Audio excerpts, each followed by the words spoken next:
Every serious incident on the road needs to be investigated. A dedicated team from Gwent Police takes on this challenge, day and night. There's a story that's indelibly written into the road surface and the crashed cars. Our job is to find out what's happened. You should survive that collision. So why hasn't he? These are lucky to be alive. I think if it was a much bigger vehicle, they'd have far more serious injuries. So what we need to establish is the reasons is why it's lost control and how it's lost control. This one's likely to go to court. They got nowhere to go. No. Looking at serious offences here, you've got to do it properly. Unless you do all this work, you just won't get the answers. We have to do this so you can answer those questions when they come, because they will come. All in the day's work for the crash detectives.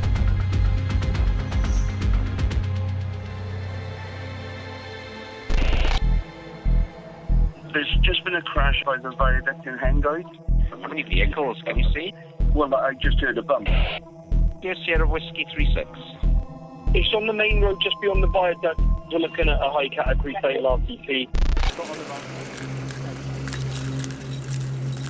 A senior police officer has just arrived at this fatal crash. A crash detective is on his way to the scene. You all right? Yeah. Where was he positioned? My camera's on, by the way. Literally. Okay. In the back. Yeah. Head here, legs there, right down that way. He's got a... Okay, fine. Now, there's a report of one person who's left the scene. Where's that come from? That's the driver of the Seat with them. That's all I know from him at the What minute. condition is he in? Shock at the minute. I haven't checked him for anything else. What's your plan at the moment, gents? No idea. Literally just turned up. Okay. There's no... Speak to you. Right, if I step away over here with you, what we've got is a serious RTC. That van, apparently, the driver's reporting that as he came across, this car was travelling too fast wrong side of the road. It's not there across. We've got one fatality from the rear of the car, a couple of casualties down the side. I haven't even spoken to them yet. A man has already died at the scene. You all right? Oh, yeah. He's the driver. He's driving. Another man says he was driving the car. How do we know? He's the driver. He said it. That'll need documented. Who are you, sorry? And what's your involvement? I was driving the van. Was there anybody else in the van with you at the time? So single. You need to be checked over. That's quite an impact on there. So sit tight. Is it? They're all idiots, man. Somebody come to the thing, Yeah. said, "Are you all right, mate?" And then just ran off. Yeah, And where were you when you saw him? sat in the van. He went up. Up the hill. I'm all right. I'm all right. WO Sarah Whiskey 03. Yeah, information is in the early stages at the moment. Can I just pass you a description of one male who's been mentioned as being at the scene and running, but at the moment I'm not clear what his involvement is. WO from India Hotel 3. Can you post a description of this man as made off again, please? White male, 30 years old, thin bald on top, approximately 5'8", wearing dark clothing. Thank you, should be doing a research. The one furthest away on the floor is the driver, yeah, and then you've got two by the bus stop who are passengers. So why would the other guy run from the scene? Yeah, if he's just a passenger. Officers need to know who was really driving the car. That driver, when he goes to hospital, someone will have to go with him to the hospital, but we're going to have to test that now to see whether his account is right to say he's a driver. If we've got somebody run from the scene who actually is a driver, so that's a nightmare.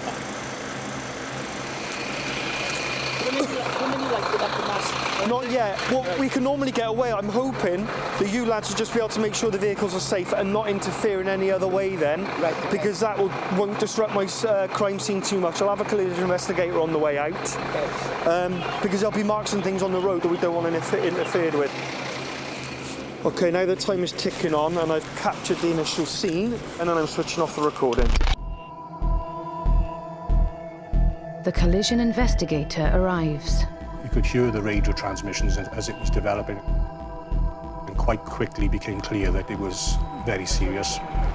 Thank you.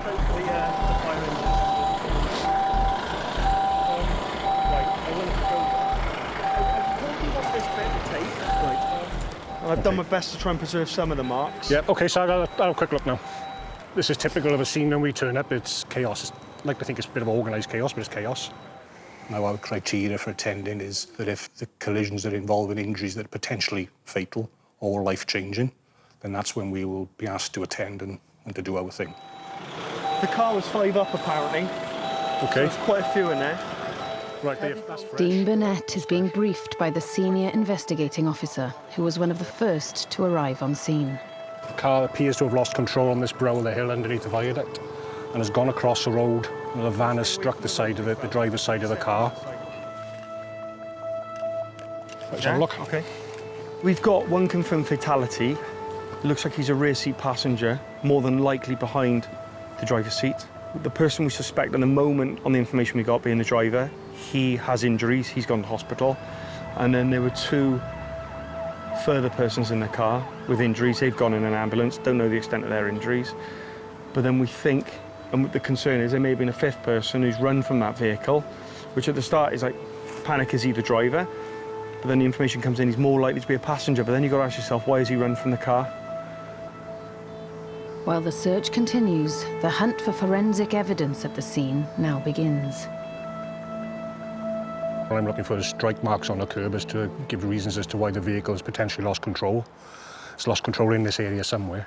So I'll walk down this side of the road, and I'll walk up the other side looking for curb strikes and any obvious marks on the road surface itself. So it's relatively straight up to here and up to that kink. Doing the forensic collision investigation role, you've got to be questioning things. You do need a fine eye for detail. You've got to have an open, inquisitive mind. Road surface damp. It's not dry. It's like a dew on it, isn't it? Yeah. But you're looking for certain things at the scene. Generally, everything that will help piece together what the cause of the collision was. Confirm it's a male, though, yeah? Yes, young man. Dean's starting to get a sense of how the vehicles have made contact. He's obviously presented the driver's side of the car to the front of the van, so the car is at an angle across the road.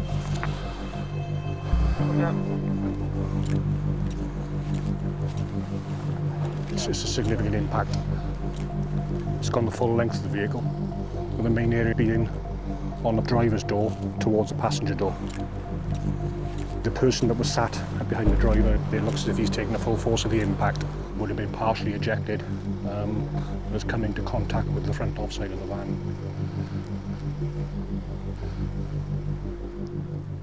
The 43-year-old man who died in this crash is still at the scene. For obvious reasons, you don't want the vehicles moved at the moment because the body's still out on the road, isn't it? Yes. I can try and push people back, but you know what it's like, members of the public at these things. Yeah, I'm just trying to think now what's the best option here. Photograph the body in situ as it is there, so it's still screened. Yeah. So that we can get the person taken away. Undertakers can come and collect? If we get the undertakers rolling now. All right, okay, I'll do that. Yeah, that's fine. WO Sierra Whiskey 03. A scene like this often attracts onlookers and needs to be managed. As Sergeant Bailey said, it is difficult. I mean, there's a housing estate just there. In fairness, them standing on the corner, they've been pretty good at the moment. It's not unheard of for people to get as close as possible until they're actually told to get back.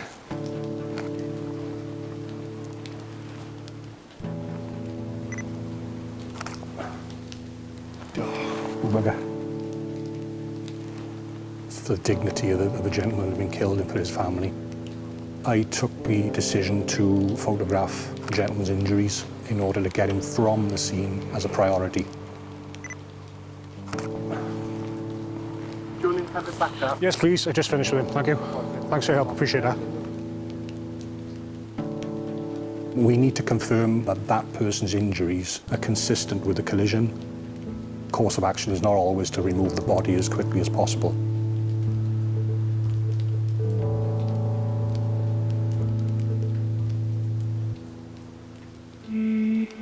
Can you just confirm for me where you think the first point of impact was on the road? You've definitely got marks running, the vehicle's probably spinning. Okay. But you've got a gouge mark here. This indicates that there was contact between the vehicles in this area. Fine. And it definitely puts over the side of the road. Oh, yeah, definitely. The van is on its correct side of the road, and the other vehicle, for some reason, is on the wrong side of the road. So what we need to establish is the reasons is why it's lost control and how it's lost control.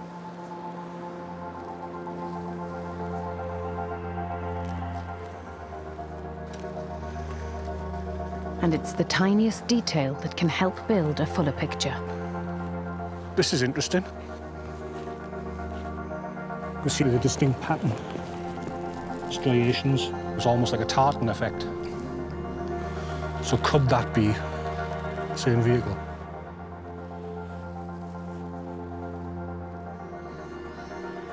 You can see the alloy wheel. There's quite a bit of damage there. There's quite a bit of it worn away there on the rim of the vehicle. The spokes has contacted the curb, has left that telltale striations. A little bit less damage on the back, but both wheels on the passenger side of the vehicle are scraped along the curb.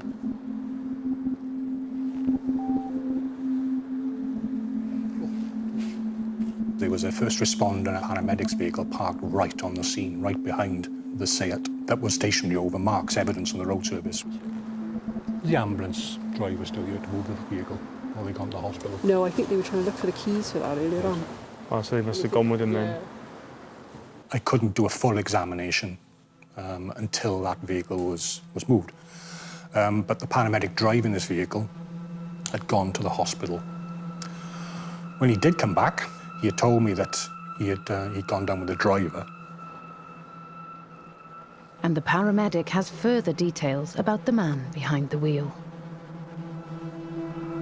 He said he'd be drinking all day. He's had about 10 odd pints here. Girls, Michelle? Was he pointed out to you, or did you see him No, exiting? he said he was a driver. Yeah. But you could smell the alcohol. Good. Just standing over the top of him. Yeah. He'd be drinking all day. But he doesn't know that he's killed his friend. Police officers who've gone to hospital with the injured man are now ensuring a sample of his blood is taken for testing. The level of alcohol potentially in the system, that's still to be confirmed by blood tests. But it did make sense. It did add another piece to the jigsaw that I was slowly building up. Okay, all good. That's lovely. Thank you very much. Thanks for your help. Appreciate that. Thank you.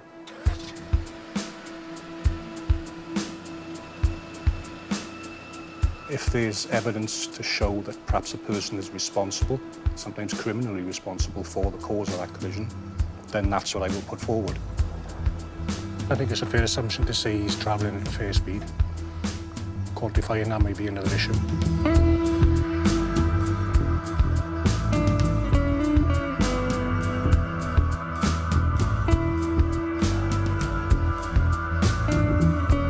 Whilst Dean continues to investigate the scene, they're still making further inquiries into both the man who claims to be the driver and the one who ran away.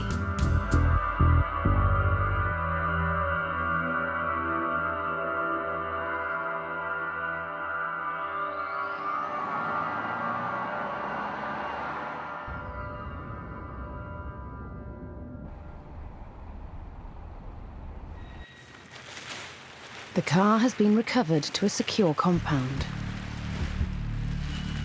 And the hunt for more evidence is underway. The front seat passenger who fled the scene is still unaccounted for, so a crime scene investigator has been called in to take forensic samples. The suspected driver has been arrested after spending a night in hospital.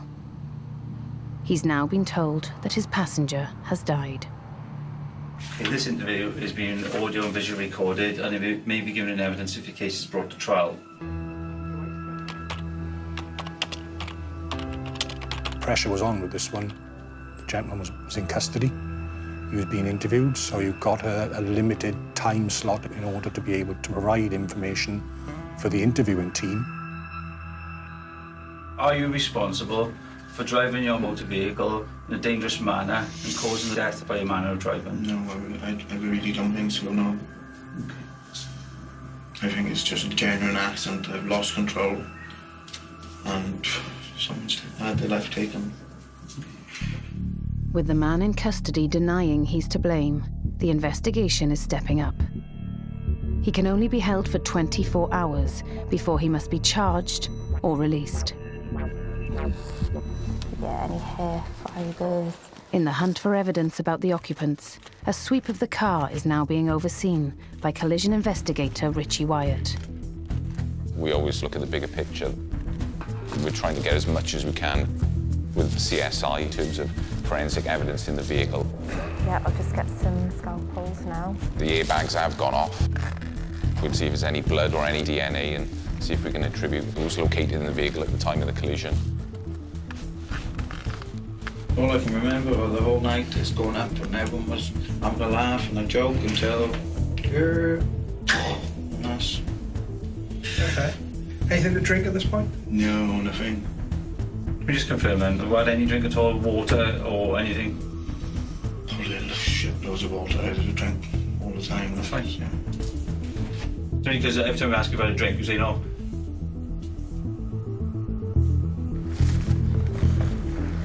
It's an act of desperation. They may say, well, no, I'm not the driver, and try and blame it on somebody else. Friendship probably goes out the window, so experience tells us that we need to do this just in case. How quick do you think it happened? I don't know, it was over within seconds, that's what I thought.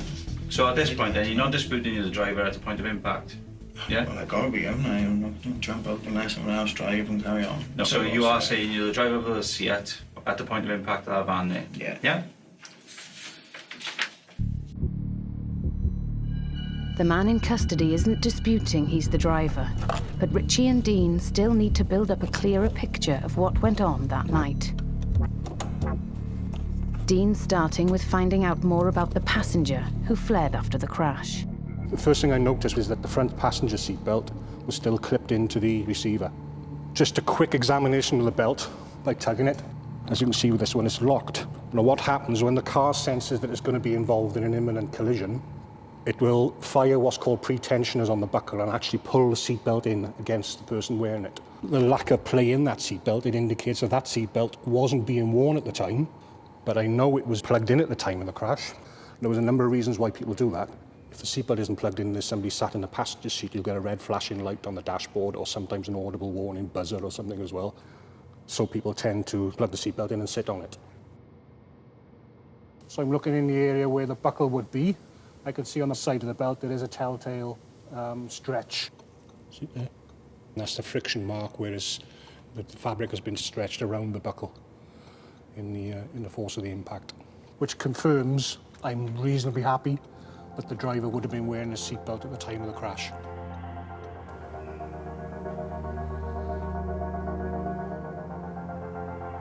The chap that died was sat in the seat. There's nothing obvious on the seatbelt, like we saw on the front. No telltale marks to indicate that the belt was actually being worn. On this, there's nothing on there at all. It's all quite pristine condition, that belt. Which indicates probably wasn't wearing it.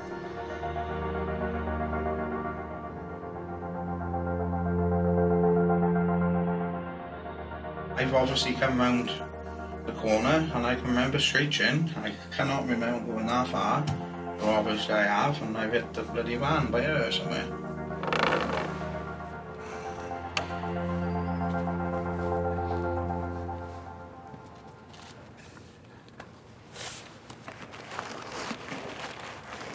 The driver of the VW van said that you can see the vehicle fishtailing and the driver obviously fighting, trying to gain control of the vehicle, but the damage is concentrated here on the front offside wing.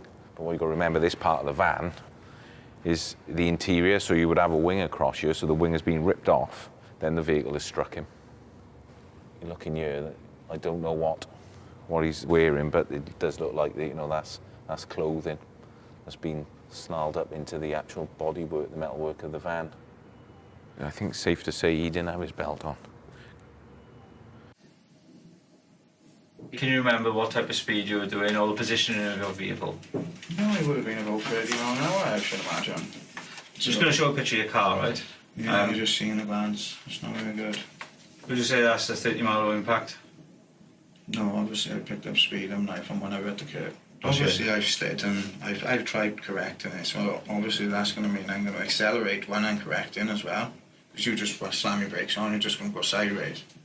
He came to the conclusion that hitting the curb caused him to speed up.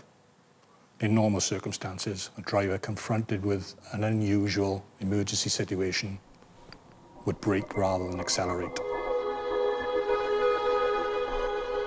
The officers suspect the driver was travelling faster than 30 miles an hour and turn to technology to find out. At the scene of crashes, the collision team use advanced laser scanning to capture the evidence in minute detail. We measure by positioning the scanner at various points. It takes a series of measurements with the lasers. It's actually measuring each individual feature and creating millions of points. And it's this data that can be used to create a 3D snapshot of the scene. The accuracy is such that we're able to use this with confidence to state, for example, the distance between where it first struck the curb, which is that mark that I've highlighted here. So I click on the edge of the curb there, and zoom in a little bit so I can get it closer into what I want to measure. This area here is a gouge in the road surface when I identified the initial impact between the two vehicles. So what I can do to measure the second point, I can click in that area there, and then the software creates a line between those 2 points. So you can see a yellow line that's created between the mark and the van. It's telling me 48.274 metres. The scan data reveals that after hitting the curb, the car then travelled 48 metres before colliding with the van. But how does this help him calculate the speed the car was doing at the time? We know the speed limit was 40 miles per hour. He stated he was doing 30 miles per hour. 40 miles per hour, the speed limit, you should have been able to stop at around about 45, 46 metres. So virtually stop or at least significantly reduce his speed before the point of impact. And he didn't do any of them. Which indicated that he was probably doing significantly higher speed. And this is something that the passengers have also raised in their accounts about the night of the crash. So there's a friend of yours in the car, and he is saying that he's told a number of times to slow down because your driving's erratic, and then he is now saying that your driving is dangerous. I said to slow the down, my missus is in the car. Can you remember that? Okay. He was driving like an idiot, and the next thing I knew, we crashed. And I can't question it, I can't doubt it, I can't say whether or not it's true, so... Yeah. Why do you think she was saying you were driving like an idiot? Because to say you're driving quickly is one thing. To say you're driving like an idiot suggests something different. It means like it's everywhere, doesn't it? I would have thought. But is there any reason why she would say that against you? I don't know. I don't really know, I'll be honest. But I told him 3 times to slow down, he didn't. Have you got anything to say or add in relation to that statement he's made? No, nothing. No? Okay. You got a long straight which dips down the hill towards... But then the same witness goes on to reveal that the man who ran from the scene was urging the driver to speed up. And he said slow down, but Jones was egging you on to go faster. Can you remember that? No. No? The front seat passenger, who we now know as the person that ran off immediately after the collision, was egging the driver on, was urging the driver to go fast. We know that in the car there was loud music being played. So you can imagine the atmosphere in the car. The chap in the back actually did, on 3 occasions, plead with the driver to stop, and he didn't. So the fear that, the horrible atmosphere in the car, the fear that, something is going to happen, and ultimately it did. Police did eventually catch up with the front seat passenger, but he refused to provide a witness statement. They think he fled because officers wanted to speak to him in connection with other matters. But now the driver is about to hear one more account from a witness on the night of the crash. Is there any reason why the paramedic would have said you smelled strongly of alcohol? Yeah. But you could smell the alcohol of him just standing over the top of him. No. No? Everyone was drinking in the car. I wasn't drinking myself. Okay. Can you just confirm? I know we spoke about drink in the last interview. But then suddenly, there's a change in his recollection. Can you just confirm, did you have any alcohol until the time... I think I had 1 or 2 ciders which were already in my car when I went to collect my car, and then I just went straight to sleep after that, so... But there's more to this driver's story. This is his second brush with the law in just 24 hours. He'd actually spent the night before the crash in police custody. Once we knew the driver's details, we found that he'd only been released from custody only 8 hours before the crash. He'd been arrested for being drunk while in charge of his car. He was found inside his vehicle. He had the keys in his hand, and he was in a position to be able to drive it if he wanted to. A breath test at the time showed he was almost 4 times the legal limit to drive. He was kept until such time as he provided a breath specimen that was below the limit. And then he was charged with the offence and released from custody. But 8 hours later, he was back behind the wheel, this time with fatal consequences.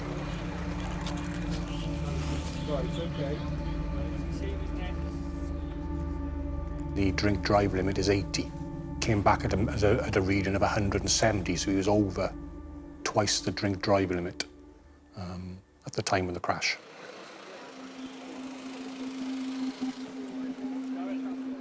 It's horrifying. I mean, he continued to drink during the afternoon and then chose to drive. There's no excuse for it. If your driving was of a normal nature and in control, then there's no way you would have collided with anything and lost control of your vehicle at that point. Over the course of the interview, he began to accept what his part in it was. And then when confronted with the realities and the weight of the evidence, he had no choice. He had to accept that he caused the death of the guy in the back of the car. So what I'm putting to you is that your manner of driving at that time fell far below what was expected of a careful, competent driver, which has then caused the death. Yes. Do you agree or not agree in that respect? Yes, I do.